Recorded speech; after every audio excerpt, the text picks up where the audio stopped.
So today we're going to discuss the movie Equity. It discusses the Wall Street environment and how cutthroat it is, and then how women are forced to compete in that same environment. Definitely wanted to talk about it. Let's discuss, everyone.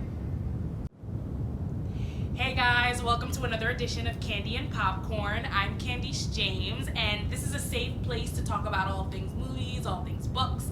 I'm gonna let you know what I think, and then you're gonna let me know what you think. So let's get started.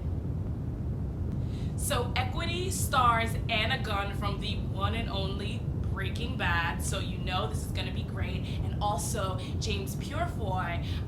He's an English actor, and you probably know him from a little thing called The Following. Came out a couple years ago, had a big cult following. And also from another movie called Solomon Kane. Some of you may know it. Thought it was a pretty good movie myself. But let's discuss these two characters. So the film shows that the game on Wall Street, it's all about information and it's all about your connections. And you're going to use these two things in order to stay a step ahead of everyone else. And it's about how you use these two things, information and your connections, in order to mutually benefit yourself and someone else, or how you can use that to completely destroy your counterpart. So the film heavily touches on the dichotomy in Wall Street between men and women, right?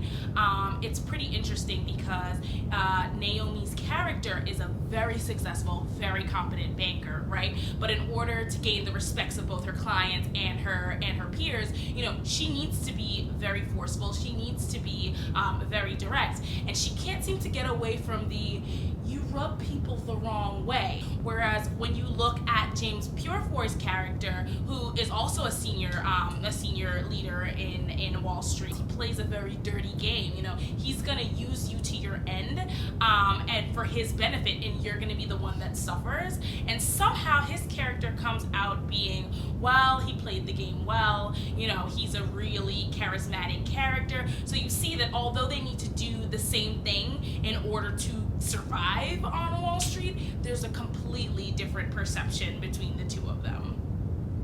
I'll admit that I'm a little bit biased, obviously being a woman. One second, let me check that. Yep, I'm a woman, so I'm obviously a little bit biased. However, I will say I don't think the notions that are brought up in this film are unfounded. So at one point in the movie, Naomi mentions how she's in a board meeting and she says, you know, the men in the room were more concerned about how ugly her dress is rather than the presentation that she was making. And you gotta realize, like, she is a rainmaker in this movie. She brings in the dollars.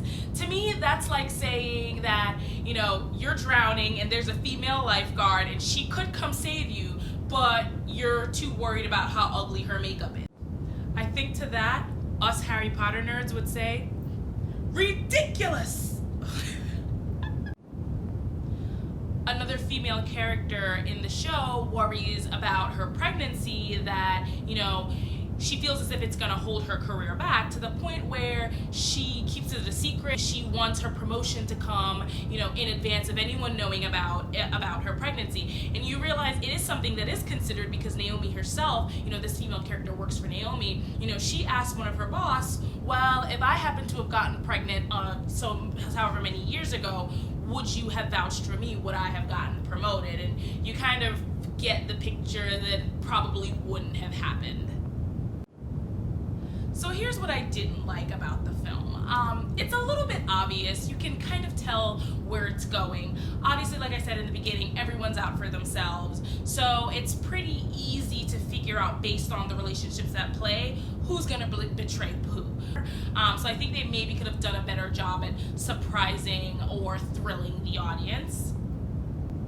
Another thing that I think the film could have done a little bit better is at the end, certain scenarios, certain things were left open, which I think realistically should have had maybe a different outcome. So, for example, there was an investigation throughout the entire movie, and at the end of that investigation you saw that, you know, they kind of closed the case, and you were like, no, there's definitely enough evidence there to continue to hold people responsible, but that didn't happen. So I didn't find that very realistic. I find that Naomi, being such a competent player on Wall Street, you know, she knows the politics, she knows the layout of the land, and I found that she very well. There were, at least 2 characters that she could have reasonably found a way in order to cast a shadow on, and she didn't do that. I felt like this was very contrary to how her character was written. She should have been the one more of a go-getter, and that just didn't happen. So I think the summary of this movie is you can fail even if you're right, and that's probably more likely to happen if you're a woman. So I think I'll rate this movie on the candy meter. I'll give it a Sour Patch Kids. It's meh, sweet, sour, gone, eh. Alright guys, thanks for watching another episode of Candy and Popcorn. I love having you here. Let me know what you think. Let me know if you want to go see Equity, if you've seen it in theaters or not. I want to see what you think. Comment below. Find me on Instagram, candy_and_popcorn. And also subscribe. Alright guys, don't forget, if you're watching a movie or a really good